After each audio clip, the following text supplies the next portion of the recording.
हाँ जी, नमस्कार, सत श्री अकाल, आदाब सभी को। उम्मीद करते सभी ठीक ठाक होंगे। तो हमारी T20 सीरीज़ का डे है 12th, तो क्लास स्टार्ट करते हैं। जैसे कि आपको पता है कि ये स्पेशल क्लास है AFO के लिए, और इसमें बाकी जो एस्पिरेंट्स हैं जो एग्रीकल्चर की तैयारी कर रहे हैं वो भी इस क्लास को लगा सकते हैं, क्योंकि उनके लिए सबके लिए जो है क्लास इंपॉर्टेंट रहने वाली है। ठीक है, तो T20 सीरीज में एज यूजुअल आपको पता है कि 20 क्वेश्चन होंगे। मैं और अभिषेक सर आपके लिए लेके आ रहे हैं, और वो क्वेश्चन जो प्रीवियस ईयर पेपर में आ रखे हैं या आने वाले एग्जाम में आ सकते हैं, दोनों ही क्वेश्चन होंगे। तो क्लास स्टार्ट करते हैं। पहला क्वेश्चन आपकी स्क्रीन के ऊपर ये रहा। Which state has the largest area and production of potato in India? कौन सा ऐसा स्टेट है, राज्य की बात कर रहे हैं, कौन सा ऐसा राज्य है जो पोटैटो आलू की प्रोडक्शन में नंबर 1 पे है? ये ध्यान रखना, कभी भी क्वेश्चन कर रहे हो तो सबसे पहले ये देखो कि उसने प्रोडक्शन पूछा है, एरिया पूछा है, या फिर प्रोडक्टिविटी पूछा है। पहले ये तीनों चीजें चेक कर लिया करो। जैसे कि मान लो वीट की बात करें, वीट में प्रोडक्शन में यूपी आ गया, एरिया में भी यूपी आ गया, प्रोडक्टिविटी में पंजाब आ गया। राइस की बात करें तो राइस में वेस्ट बंगाल आ गया, और प्रोडक्टिविटी में फिर पंजाब आ गया। क्यों? प्रोडक्टिविटी और प्रोडक्शन में क्यों फर्क है? ये देखो कि अगर हम बात करें 1 एकड़ से या 1 हेक्टेयर से यूपी में प्रोड्यूस हो रहा है सपोज 15 क्विंटल, तो पंजाब में 1 हेक्टेयर से प्रोड्यूस हो रहा है 20 क्विंटल। तो ये प्रोडक्टिविटी किसकी ज़्यादा है? पंजाब की ज़्यादा है। बट पंजाब का तो एरिया कम है ना, ओवरऑल प्रोडक्शन कहाँ पे ज़्यादा होगी? तो यहाँ पे ज़्यादा है, यूपी में। तो वैसे ही पूछा है which state has the largest area and production, तो दोनों की बात करिए, एरिया भी में और प्रोडक्शन में भी। कोई और ज़्यादा ऑप्शन है नहीं, तो मतलब एरिया और प्रोडक्शन दोनों एक ही स्टेट में सबसे ज़्यादा है। कौन सा है? यूपी, महाराष्ट्र, आंध्र प्रदेश, बिहार और मध्य प्रदेश। क्या आंसर रहेगा? ठीक है, तो सबसे पहले क्या है, एरिया और प्रोडक्शन में पोटैटो में यूपी जो है स्टेट सबसे आगे है, तो ए इज राइट आंसर। चलते हैं नेक्स्ट क्वेश्चन की ओर। Conversion factor for conservation of, अच्छा कन्वर्ट करना है हमने क्या, organic carbon to organic matter is used. अब देखो इसमें क्या है, इसको बोलते हैं बैमलन फैक्टर भी बोल देते हैं। इसमें है क्या, ये क्वेश्चन अभी जस्ट कल ही एडीओ के एग्जाम में भी आया था, वहां पे न्यूमेरिकल टाइप था। तो होता क्या है, देखो अगर मैं ऑर्गेनिक मैटर लूं, उसमें से निकलेगी ऑर्गेनिक कार्बन। क्या निकलेगी? ऑर्गेनिक मैटर से ऑर्गेनिक कार्बन निकलेगी, जो कि न्यूट्रिएंट प्रोवाइड करवाएगी। सीधी सी बात। अब ऑर्गेनिक मैटर मान लो मैंने लिया 100 क्विंटल या 100 किलो में ले लेते हैं, किलो। अब इसमें से निकलेगी ऑर्गेनिक कार्बन। बच्चे यहां पे बहुत कंफ्यूज होते हैं। क्या? ऑर्गेनिक मैटर मान लो मैंने 100 किलो लिया, तो 58 किलोग्राम मेरी क्या निकलेगी? ऑर्गेनिक कार्बन निकलेगी, क्योंकि ऑर्गेनिक मैटर से क्या निकलती है? ऑर्गेनिक कार्बन निकलती है। तो ये रहा। बट इसने क्या पूछा है? Organic carbon to organic matter. मान लो मैंने 100 किलोग्राम ऑर्गेनिक कार्बन ली, तो कितने ऑर्गेनिक मैटर से आई होगी? वो 100 किलोग्राम जो है वो 100 से तो ज्यादा ही होगी, तो वो कितने से आई होगी? 172 किलो से आई होगी।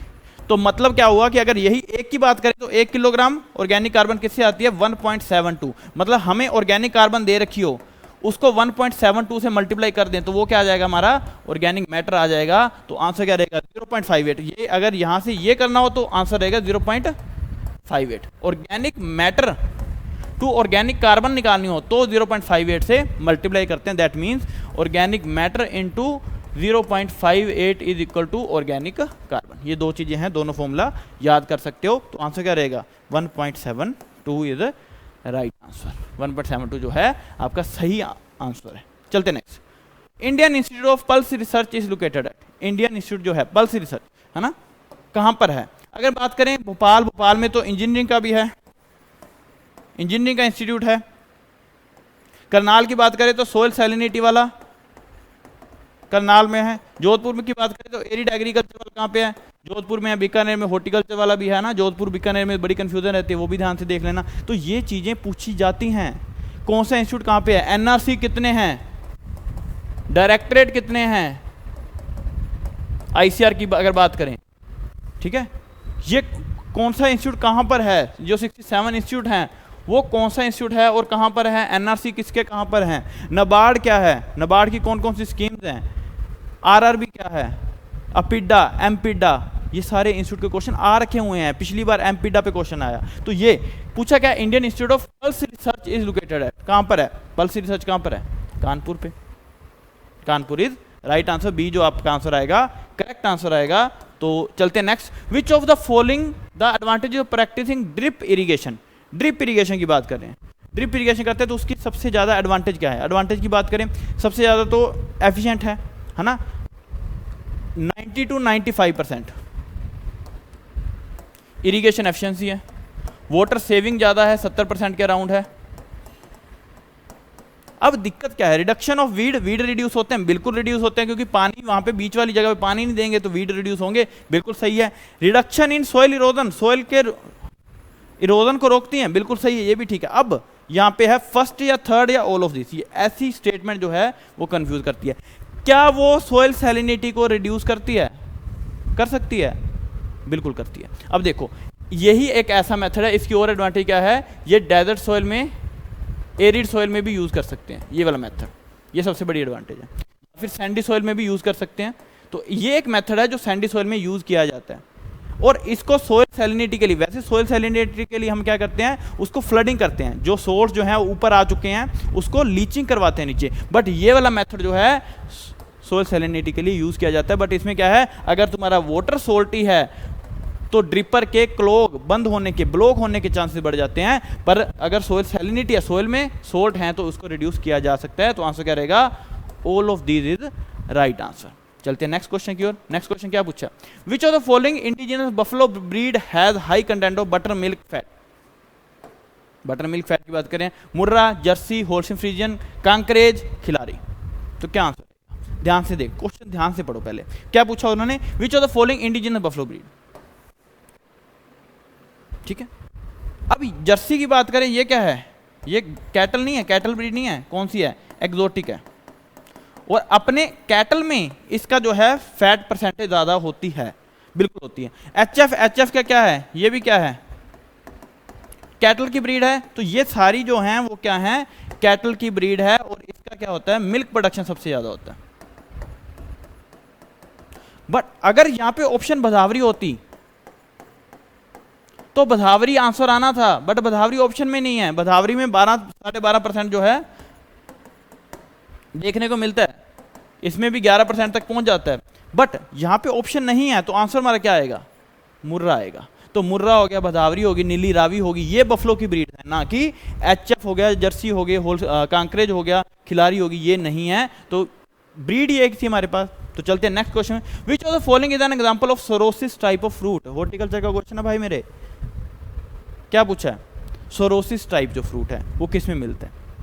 अब सबसे इंपॉर्टेंट ये क्वेश्चन आ रखा है, ये वाला क्वेश्चन, इससे अगला क्वेश्चन, ये दोनों क्वेश्चन आ रखे हैं जो आगे दिखाऊंगा, एएफओ में ही आ रखे हैं। तो जल्दी से आंसर करो। क्या है? Which of the following is an example of sorosis type of? Pear, jack fruit, pomegranate, mango. Mango को तो बाहर निकालते हैं, क्योंकि है ना, मैंगो में तो एक बीच में ये होगा सीड, इसके ऊपर क्या है? मैंगो है, तो इसको क्या बोलेंगे? ड्रूप। इसको क्या बोलेंगे? ड्रूप। अब ऑरेंज, ऑरेंज को बाहर निकालते हैं, क्योंकि इसमें क्या होता है? हेस्पेरिडियम, लेदरी सी रिंड्स होती है ना, काफी सारे वो फाड़ी खाई होगी है ना सिट्रस की, तो ये वो देखने को मिलता है। पोमेग्रेनेट, पोमेग्रेनेट में क्या होता है? लास्ट। अब ये देखो, ये क्या है? ये है जैक फ्रूट, है ना, इसको क्या बोलेंगे? Jack fruit. ये क्या है? मलबेरी। और ये क्या है? पाइनएप्पल। तो ये तीनों में क्या है? सोरोसिस टाइप ऑफ फ्रूट जो है देखने को मिलता है। कमेंट सेक्शन में बताना सोरोसिस क्या होता है। ड्रूप का तो चलो मैंने बता दिया, ये पोमेग्रेनेट का ब्लास्टा अलग अलग आ गया, ठीक है। बट सोरोसिस होता क्या है ये तो पता होना चाहिए। अगर आपने हॉर्टिकल्चर की क्लासेस लगाई हैं तो आपको पता होगा कि सोरोसिस क्या है, हेस्पेरिडियम क्या फ़र्क होता है, ब्लास्टा में क्या है, ड्रूप में क्या होता है। और अगर ऐसा कुछ हो जिसमें ये वाला है फ्रूट, उसके बीच में काफ़ी सारे सीड हैं, उसको कौन सा बोलते हैं ये भी बताना कमेंट सेक्शन में, क्या आंसर रहेगा। चलो next. Spongy tissue is a serious problem of which mango cultivar. Spongy tissue, Chausa, लंगड़ा, तोतापरी, अल्फोंसो, ठीक है, ये देखने को मिल रही है। स्पॉन्जी टिश्यू जो है वो स्पॉन्जी हो चुके हैं। इसके बाद यहाँ पे व्हाइट कलर की ग्रोथ भी देखने को मिलेगी।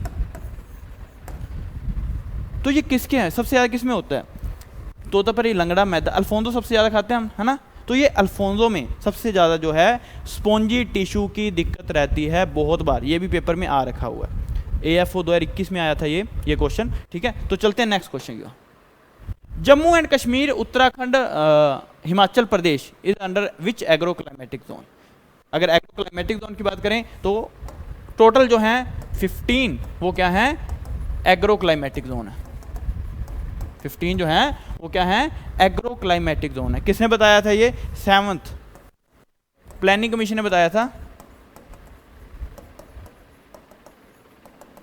अपने 7 ईयर प्लान में। ये क्वेश्चन भी आ रखा हुआ है अपने 7 ईयर प्लान में, है ना। उसमें ये बताया कि इंडिया को उसके क्रॉपिंग पैटर्न, रेनफॉल, उसके अकॉर्डिंग, सोइल के अकॉर्डिंग जो है इसको डिवाइड करेंगे 15 एग्रो क्लाइमेटिक जोन। फिर आपने ये भी सुना होगा 21 क्या है, एग्रो इकोलॉजिकल जोन।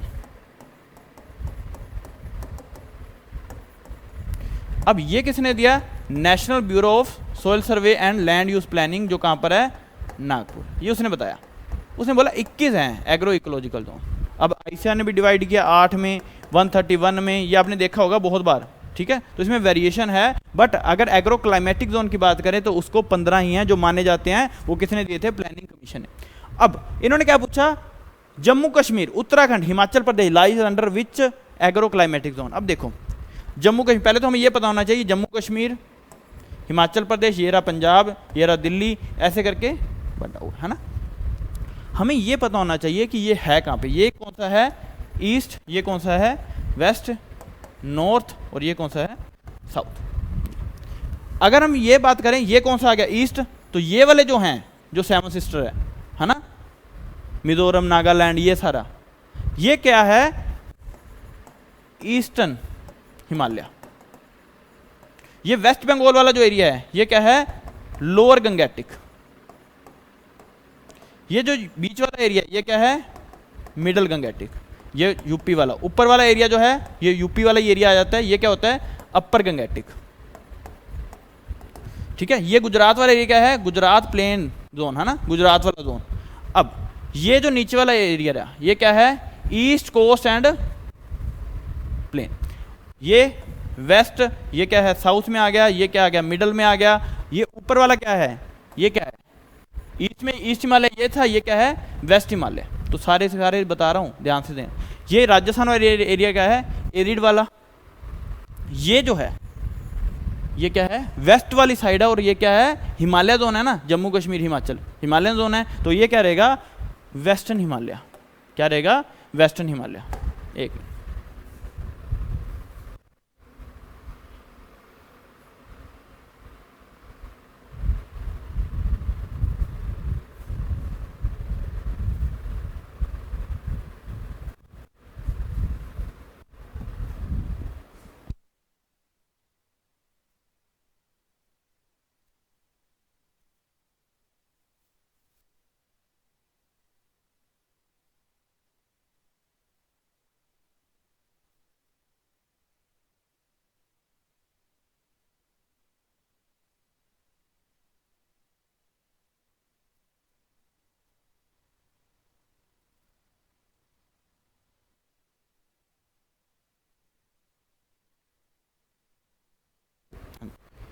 तो क्या कर रहे थे?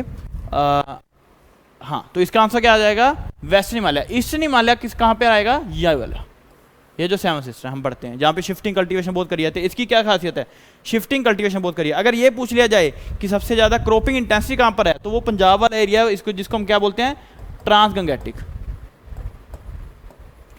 सबसे ज़्यादा एलुवियल सोइल कहाँ पे मिलती है? यूपी वाले एरिया में, है ना। तो ये आंसर रहेगा। चलते हैं next. M B plough for tractor pull can work in percent. बस ये ध्यान रखना, ये वर्क कैपेसिटी के बेस पे ये भी आ रखा हुआ है, वर्क कैपेसिटी। ऐसे क्वेश्चन आए हैं कि कौन सा ऐसा इंप्लीमेंट है जिसको मिनिमम ड्राफ्ट चाहिए। एमबी प्लो अगर 2 बॉटम है या 3 बॉटम है, उसकी कितनी रहेगी? Work capacity. अब वर्क कैपेसिटी क्या होता है? या तो होती है कि एक घंटे में, है ना, हेक्टेयर पर आर, 1 घंटे में कितने हेक्टेयर जो है कल्टीवेशन करेगा। मान लो मैं 8 घंटे में 8 हेक्टेयर कर रहा हूं, तो मतलब 1 घंटे में 1 हेक्टेयर क्या होगा? तो 1 हेक्टेयर 1 घंटा, ये क्या है? वर्क कैपेसिटी है। और मान लो मैं ऐसे करूं कि 2 हेक्टेयर को कल्टीवेशन करने के लिए, 1 हेक्टेयर को कल्टीवेशन करने के लिए 2 घंटे लगा रहा हूं, तो मतलब मैंने 1 घंटे में कितना काम किया? आधा हेक्टेयर। समझ आ रही है? ध्यान दो, अगर मैं ये बोलूं आपको कि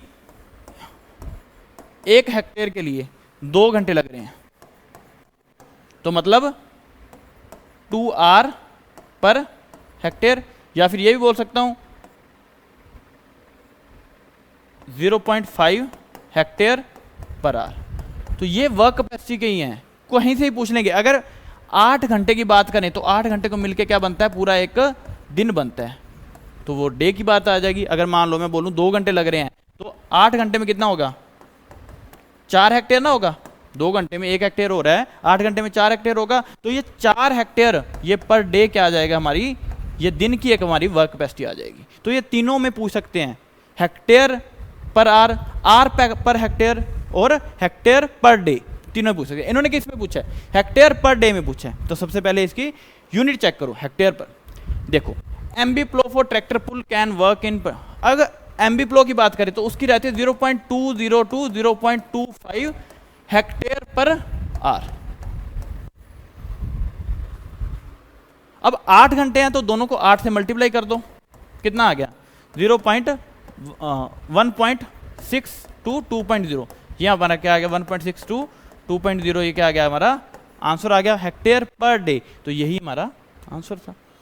हमें अगर ये पता हो कि एक, कभी भी याद रखना उसका 1 घंटे का पता कर लो, 1 घंटे का याद कर लो, ये तीनों चीज़ें याद करने की जरूरत नहीं है, उसके 1 घंटे का याद कर लो कि 1 घंटे में कितनी कल्टीवेशन करेगा। वो 1 घंटे में 0.20 हेक्टेयर कल्टीवेशन करता है, तो एक पूरे दिन में कितना करेगा, दोनों को मल्टीप्लाई कर दो, एक 1.6 आ गया, 1.6 हेक्टेयर क्या करेगा, कल्टीवेशन करेगा पूरे एक दिन में। चलते हैं नेक्स्ट क्वेश्चन और लास्ट क्वेश्चन, है ना। क्या which state have highest percentage area of forest, ये भी 2021-22 का क्वेश्चन है। कौन सा स्टेट है ये तो आप क्वेश्चन आंसर बता ही सकते हो, लास्ट क्वेश्चन है तो, पर ये तो आप बता दोगे। अब मुझे ये चाहिए कि यूटी वाइज, यूटी में सबसे आगे कौन है, परसेंटेज वाइज स्टेट कौन सी आगे है, एरिया वे परसेंटेज वाइज, ठीक है, और परसेंटेज वाइज यूटी कौन सा आगे है, ये तीनों के जवाब चाहिए। ये तो बहुत कॉमन क्वेश्चन हो गया ना, ये तो आ गया, ये तो आपके दिमाग में बैठ गया, बाकी भी तो पता होना चाहिए ना। कि इसका आंसर बता देता हूँ, इसका आंसर मध्य प्रदेश है। मध्य प्रदेश जो है, जो फॉरेस्ट सर्वे के अकॉर्डिंग सबसे आगे कौन सा है, मध्य प्रदेश, मध्य प्रदेश राइट आंसर। इसके बाद अगले जो है ये वाले आंसर आपने बताने हैं कमेंट सेक्शन में। और एएफओ का जो बैच चल रहे हैं हमारे, जहाँ कोई भी बैच चल रहा है, सीसीए का बैच चल रहा है, अगर वो परचेज़ करना चाहते हो तो नीचे कॉन्टैक्ट नंबर है, उससे आप परचेज़ कर सकते हो। अगर बात करना चाहते हो तो बात भी कर लेंगे, मैसेज कर देना, उसी नंबर पे आपकी बात हो जाएगी। कोई भी डाउट है, कोई भी आपको फ्यूचर के रिगार्डिंग कोई डाउट है तो आप मैसेज कॉल कर सकते हैं। अभी अभिषेक सर आएंगे, जाना कहीं नहीं है, ठीक है, उनके भी क्वेश्चन हैं वो भी देखना और उनके भी आंसर करना। और लास्ट में, और जब भी क्लास लगा रहे हो लास्ट में 20 क्वेश्चन है तो अपने मार्क्स जरूर बता के जाया करो कि आपके मार्क्स कितने आ रहे हैं, वो बहुत इंपॉर्टेंट रहेंगे, ठीक है। तो बुलाते हैं अभिषेक सर को। ओके,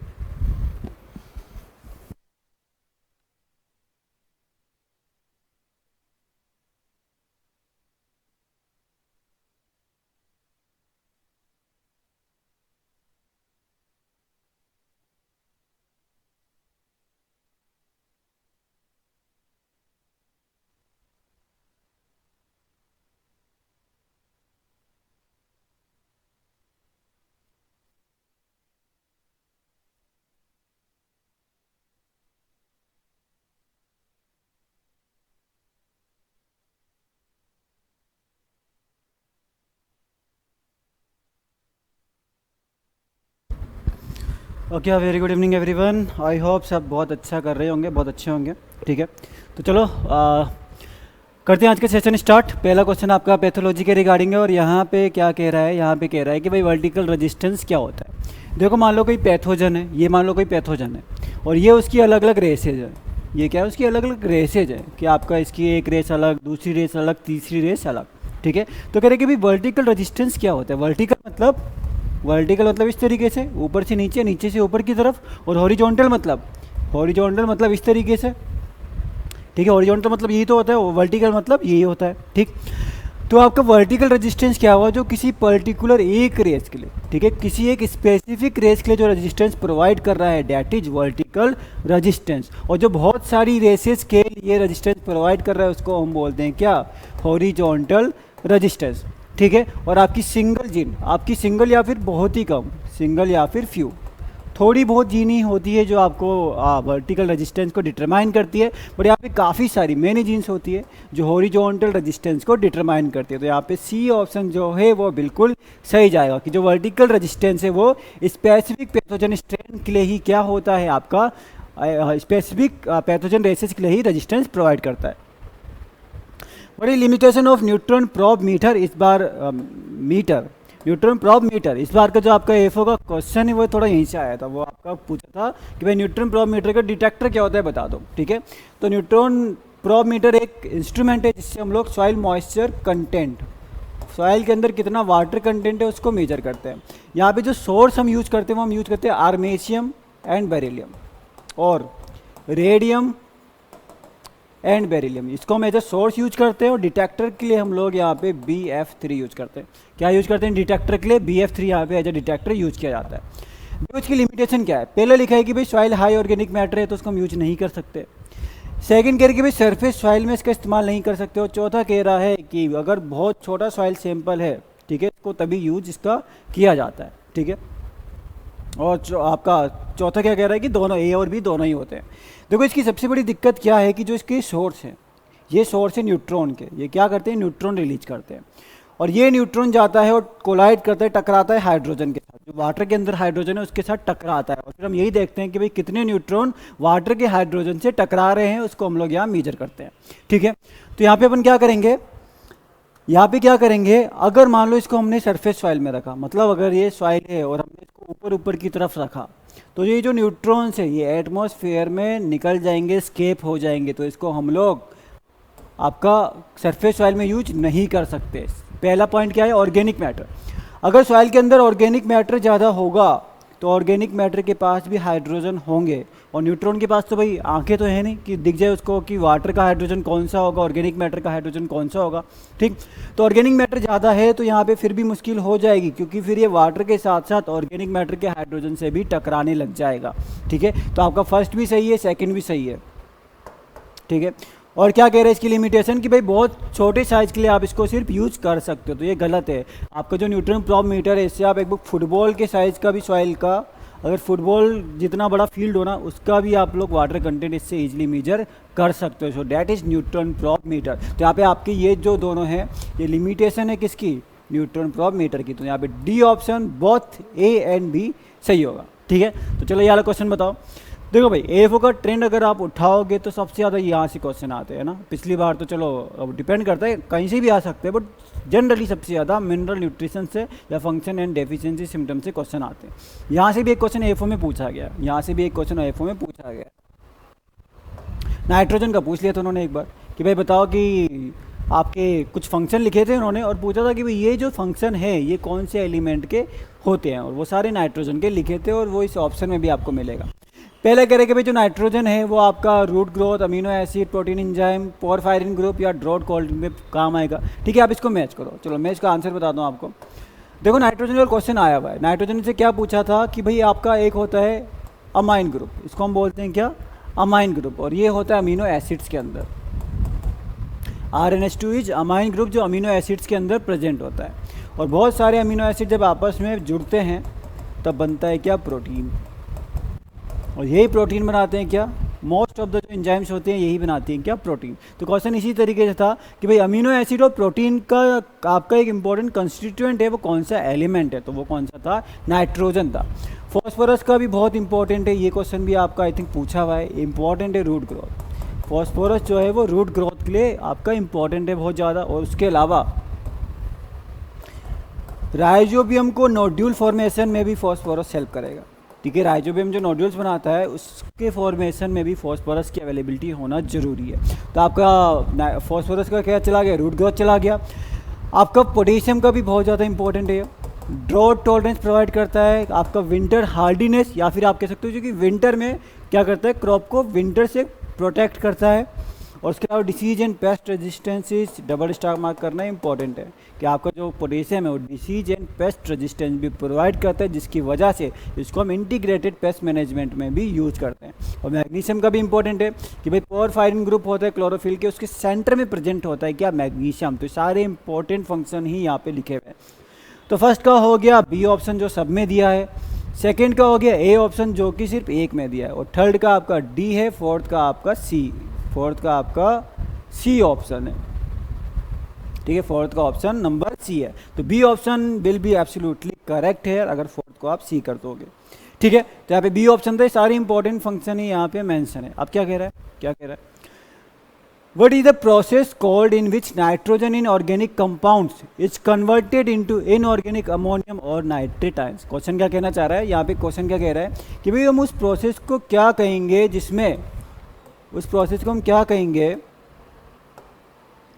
जिसमें जो ऑर्गेनिक मैटर का नाइट्रोजन है, जो ऑर्गेनिक मैटर के अंदर नाइट्रोजन है वो कन्वर्ट हो जाएगा और वो इनऑर्गेनिक फॉर्म में कन्वर्ट हो जाएगा। ठीक है, इनऑर्गेनिक फॉर्म मतलब आपका अमोनियम या फिर नाइट्रेट, ये सब इनऑर्गेनिक फॉर्म है। ठीक है, आपका ऑर्गेनिक फॉर्म क्या होगी, नाइट्रोजन की प्रोटीन अमीनो एसिड्स, ये सारी की सारी आपकी क्या होती है, ऑर्गेनिक फॉर्म होती है। ठीक, तो इस प्रोसेस को हम क्या कहते हैं, जब ऑर्गेनिक नाइट्रोजन जो है वो आपका इनऑर्गेनिक फॉर्म में चेंज होता है। तो देखो यहाँ होगा क्या, प्रोटीन क्या करता है, प्रोटीन टूटता है और बनाता है अमीनो एसिड। अभी हमने देखा अमीनो एसिड से प्रोटीन बन रहे थे, यहाँ उल्टा चलेगा, प्रोटीन टूटेगा बनेगा अमीनो एसिड। इस प्रोसेस को हम बोलते हैं एमिनाइजेशन, इसको हम बोलते हैं क्या, एमिनाइजेशन। थोड़ा जल्दी जल्दी में लिख रहा हूँ मैं। अमीनो एसिड से बनता है क्या, अमोनियम आयन, और इस प्रोसेस को हम बोलते हैं क्या, अमोनिफिकेशन। और अमोनियम आयन से बनता है क्या, नाइट्रेट, और इसी को हम बोलते हैं क्या, नाइट्रिफिकेशन। और इस पूरे प्रोसेस को प्रोटीन से लेके आपका नाइट्रिफिकेशन मतलब आपका ऑर्गेनिक फॉर्म से लेके आपका इनऑर्गेनिक फॉर्म बनना, इसी को तो हम कहते हैं क्या, मिनरलाइजेशन। तो जिसने सी ऑप्शन किया है एकदम सही किया है, वरना गलत। ठीक है, तो सी ऑप्शन यहाँ पे क्या जाएगा, राइट आंसर जाएगा। ठीक, देखो एक चीज़ कंफ्यूज मत करना, आपके आंसर तो मुझे दिख नहीं रहे बट कमेंट जरूर करते हुए चलना है ना। काफ़ी टाइम बाद बीच में सीरीज में कुछ दिनों के लिए रोकनी पड़ी थी, और अभी तो आपकी प्री के लिए भी क्लासेज अब स्टार्ट कर दी गई है ना, आपकी क्वांट्स रीजनिंग और इंग्लिश भी वहाँ पे अच्छे से कवर हो रहा है। ठीक है, तो उनको भी एक बार देखो और फीडबैक भी दो हमें कि आपको वो क्लासेस कैसी लग रही हैं। ठीक है, बाकी हम लोग इसको भी कंटिन्यू कर रहे हैं और आप लोग आंसर भी करते हुए चलो। ठीक है, हम लोग अभी डायरेक्ट भले नहीं देख सकते बट बाद में जरूर देखते हैं कि फिर आप लोगों ने आंसर किए हुए। Who discover the essentiality of निकल, निकल की एसेंशियलिटी किसने करी थी, ब्राउन वेल्च एंड कैरी, ईगरिच, ये भी ध्यान में रखना है, आरन एंड स्टाउट या सी स्प्रेंजल। आरन एंड स्टाउट ने किया था मोलिब्डेनम, सी स्प्रेंजल ने किया था आपका फॉस्फोरस, पोटेशियम, कैल्शियम, मैग्नीशियम, ये सब किए थे। ईगरिच ने किया था iron, brown Welch and carry ने किया था क्या, निकल 1987 में। क्योंकि निकल क्या है भाई, लेटेस्ट एलिमेंट है जो इंक्लूड किया गया है आपका इसेंशियल एलिमेंट्स के अंदर। Who is known as the father of plant pathology in India, plant pathology के फादर कौन है भाई, जल्दी बताओ। कीर्तिकार है, ए.जे. बटलर है, के.सी. मेहता है या फिर मुंडकर है। कीर्तिकार ने इंडिया के अंदर सबसे पहले फंजाई को आइडेंटिफाई किया था, आइडेंटिफाई और क्लासीफाई किया था ना। सबसे पहले इन्होंने इंडिया के अंदर फंजाई को ढूंढा था और उनको क्लासिफिकेशन भी किया था, किसने, कीर्तिकार ने। ए.जे. बटलर जो थे, ए.जे. बटलर ये वहाँ काम करते थे जो पूसा यूनिवर्सिटी है ना, पूसा मतलब Rajendra Prasad central agriculture university. तो जब मतलब IRA उस टाइम पे वहाँ था आपका, कहाँ, पूसा बिहार में। तो 1905 के आसपास ये वहीं पे काम करते थे। Doctor KC. मेहता ने रस्ट, जो वीट का रस्ट है उसकी साइकिल के बारे में यहाँ पे डिस्कवर किया। और जो मुंडकर है इन्होंने स्टार्ट करी थी इंडियन फाइटो पैथोलॉजिकल सोसाइटी, ये स्टार्ट करी थी किसने, मुंडकर ने IRA में इंडियन फाइटोपैथोलॉजिकल सोसाइटी स्टार्ट करी थी। और ए.जे. बटलर को ही हम कहते हैं क्या, father of plant pathology in India. How is banana bunchy top disease is transmitted, banana bunchy top disease transmitted किससे होती है, वेक्टर बहुत ज़्यादा इंपॉर्टेंट है, एग्जाम में वेक्टर से क्वेश्चन आते हैं। एफओ में भी आया हुआ है, अभी कुछ दिन पहले पंजाब एडीओ का एग्जाम हुआ, वहाँ पे भी एक वेक्टर का क्वेश्चन पूछा हुआ था, आसान क्वेश्चन था। उसमें पूछा था कि भाई ओखरा में येलो वेन मोजेक जो है वो कौन ट्रांसमिट करते, तो वाइट फ्लाई करती है। ठीक है, तो मतलब हल्के में नहीं लेना, आपके ये जो वेक्टर्स हैं बहुत इंपॉर्टेंट है, अच्छे से पढ़ के जाना। ठीक है, तो यहाँ पे आपका कौन सा है, एफिड। ठीक है, एफिड जो है ये क्या करता है, बनाना बंची टॉप डिसीज को ट्रांसमिट करता है। और इस एसिड का नाम भी बताओ, नाम भी पता होना चाहिए कि इस एसिड का नाम क्या है पूरा पूरा, तो उसका नाम भी कमेंट करो आपका कि कौन सा एसिड है जो बनाना बंची टॉप डिसीज को क्या करता है, ट्रांसमिट करता है। What is the typical CN ratio of soil organic matter, तो भाई बताओ ऑर्गेनिक मैटर का CN रेशियो कितना होता है। सबसे कम होता है माइक्रो ऑर्गेनिजम्स का, माइक्रो ऑर्गेनिजम्स कितना होता है 8:1, ठीक है, या फिर आप कह सकते हो 5 से लेके 8:1, ठीक है, या फिर 4 से लेके 9:1, मतलब इसी रेंज में आपको देखने को मिल जाएगा, ठीक है, बट जनरली 8:1। उसके अलावा आपका आ जाएगा Indian soils, Indian soil organic matter humus, इन सब का आपका होता है 10 से लेके 12:1, ठीक है, कहीं कहीं पे 10 से लेके 12:1 भी मिल जाएगा, एक ही बात है सब, ठीक है, आपको इसी रेंज में मिलेगा 10:1 आप याद कर सकते हो। उसके अलावा आपका CN रेशियो आगे बढ़ें तो देखो अगर 20:1 से CN रेशियो कम है तो मिनरलाइजेशन का प्रोसेस चलता है, ठीक है, और 20:1 से अगर CN रेशियो ज़्यादा है तो इमोबिलाइजेशन का प्रोसेस चलता है, ठीक है। कई बार क्या होता है कि 20 से 30 हम मान लेते हैं कि 20 से 30 तक आपका मिनरलाइजेशन और इमोबिलाइजेशन बराबर होगा, और 30:1 से अगर ज़्यादा होगा तो इमोबिलाइजेशन होगा, है ना, ये भी चल जाएगा, कोई दिक्कत नहीं, 20:1 की जगह 30:1 भी लिखा है तो वो भी चलेगा। उसके अलावा पेडी स्ट्रो की अगर हम बात करें, पेडी स्ट्रो तो ये आपका होता है 80:1, कितना 80:1। अगर हम सो डस्ट की बात करें, सो डस्ट तो ये होता है आपका जनरली 400:1, कहीं कहीं 600:1 लिखा है वो भी चलेगा, ठीक है। पेडी स्ट्रो आपका 80:1, सो डस्ट आपका 100:1। तो पूछा किसका सॉइल ऑर्गेनिक मैटर, तो B option is absolutely correct, 10:1। क्या पूछा Who coined the term viroid and first discovered viroid as the causal agent of potato spindle disease? Virus तो चलो ठीक है, बट सबसे पहला वायरस कौन सा आइडेंटिफाई हुआ था ये भी बताओ, कौन सी डिसीज में हुआ था, ठीक है। ये आप देखो भाई सीसीआई की भी तैयारी करो, माइक्रोबायोलॉजी वहाँ पे पढ़नी है, तो ये माइक्रोबायोलॉजी का एक क्वेश्चन है, सॉइल माइक्रोबायोलॉजी का क्वेश्चन है, ठीक है। तो सीसीआई का भी अपन सेशन कंटिन्यू करेंगे, वापस से 12 बजे जो है वो सेशन चलेगा आपका, ठीक है, जिसमें हम क्या कवर करेंगे, सॉइल माइक्रोबायोलॉजी कवर करेंगे और एग्रीकल्चरल माइक्रोबायोलॉजी कवर करेंगे, ठीक है। तो who coined the term viroid and first discovered viroid as the causal agent of potato spindle tuber virus. देखो वायरस और वायरॉइड में डिफरेंस है। वायरस क्या होता है कि भाई आपका जेनेटिक मटेरियल है, जेनेटिक मटेरियल मतलब आरएनए, जनरली जो होता है वायरस आरएनए के होते हैं, कि आयरन है और उसके बाद एक प्रोटीन का कोट लगा है, डेट इज वायरस, ठीक है। अगर आप क्या करो, प्रोटीन कोट को हटा दो और सिर्फ आपका ये genetic material that is viroid, ठीक है। और अगर आप क्या करो इस वायरस से, अगर आप जेनेटिक मटेरियल हटा दो और सिर्फ प्रोटीन का कोट छोड़ दो, सिर्फ प्रोटीन छोड़ दोगे, ठीक है, तो जो प्रोटीन बचा, ठीक है, इस तरीके से राउंड नहीं होता प्रोटीन, तो भाई अलग तरीके से होता है समझाने के लिए, ठीक। क्या बोला, वायरस में प्रोटीन आपका जेनेटिक न्यूक्लिक एसिड भी है और क्या है इसके पास, उसके पास प्रोटीन कोड भी है। वायरॉइड में आपने क्या करना है, प्रोटीन कोड हटा दे, सिर्फ जेनेटिक मटेरियल है, और प्रियॉन्स में सिर्फ प्रोटीन कोड है, जेनेटिक मटेरियल यहाँ पे नहीं होगा, ठीक है। तो प्रियॉन्स भी ध्यान में रखने हैं। तो ये आपका क्या पूछा है, वायरॉइड को पूछा है। तो वायरॉइड आपको सबसे पहले जो है टीओ डायनर ने बताया था, ठीक है। वायरॉइड जो है सबसे पहले किसने बताया, टीओ डायनर ने बताया। और जो वायरस की अगर मैं बात करूं तो आपका टोबैको मोजेक वायरस, सबसे पहले इसी के अंदर क्या था, ये वायरस सबसे पहले आइडेंटिफाई किया गया था, कौन सा, टोबैको मोजेक वायरस, ठीक है। तो यहाँ पे C option will be absolutely correct. Which compound exhibits an equal amount of nitrate and the ammonium ion. थोड़ी सी स्पीड ज़्यादा तो नहीं है आज भाई, बता देना अगर थोड़ी सी लग रहा हो कि भाई आज तो थोड़ी स्पीड ज़्यादा हो गई है तो एक बार के लिए बता देना, ठीक है। चलो, तो क्या पूछ लिया आपसे कि कौन सा फर्टिलाइजर है जिसमें नाइट्रेट और अमोनियम क्या होंगे आपके लगभग बराबर होंगे। तो यूरिया में सबको पता है कि जो नाइट्रोजन है वो अमाइड फॉर्म में, ठीक है। अमोनियम सल्फेट में मोस्टली जो आपका नाइट्रोजन है अमोनियम फॉर्म में है, ठीक है। 75% तक जो नाइट्रोजन होता है इसमें वो अमोनियम फॉर्म में होता है। अमोनियम क्लोराइड में भी अमोनियम फॉर्म में ही होता है। कैल्शियम अमोनियम नाइट्रेट, अमोनियम भी लिखा है नाइट्रेट भी लिखा है, तो यहाँ पे क्या होता है आपका अमोनियम और नाइट्रेट इक्वल फॉर्म में दोनों प्रेजेंट होते हैं। बहुत अच्छा फर्टिलाइजर है, इसको किसान खाद भी कहते हैं। इसको क्या कहते हैं अपन, किसान खाद भी कहते हैं, इसको नाइट्रो लाइम भी कहते हैं, इसको नाइट्रो चौक भी कहते हैं, ठीक है, नाइट्रो चौक, ये सब इसी का नाम है। क्यों नाम है, क्योंकि आपका एक अमोनियम नाइट्रेट करके फर्टिलाइजर होता है जिसको बैन कर रखा है। क्यों, क्योंकि ये एक्सप्लोजिव होता है, ब्लास्ट कर जाता है फर्टिलाइजर। तो इसी में लाइम मिलाते हैं, क्या मिलाते हैं इसमें, लाइम मतलब कैल्शियम कार्बोनेट, और बनाते हैं क्या हम लोग, किसान खाद या फिर कैल्शियम अमोनियम नाइट्रेट, नाइट्रो चौक, नाइट्रोलाइम बोलो, नाइट्रो चौक बोलो, ठीक है। तो यहाँ पे आंसर क्या आपका D option is absolutely correct है। तो जिसने डी बोला उसने एकदम सही बोला, ठीक है। तो ये कुछ क्वेश्चन थे आज के लिए, बाकी अपन मिलेंगे नेक्स्ट क्लास में और नेक्स्ट क्लास में इस सेशन को करेंगे कंटिन्यू।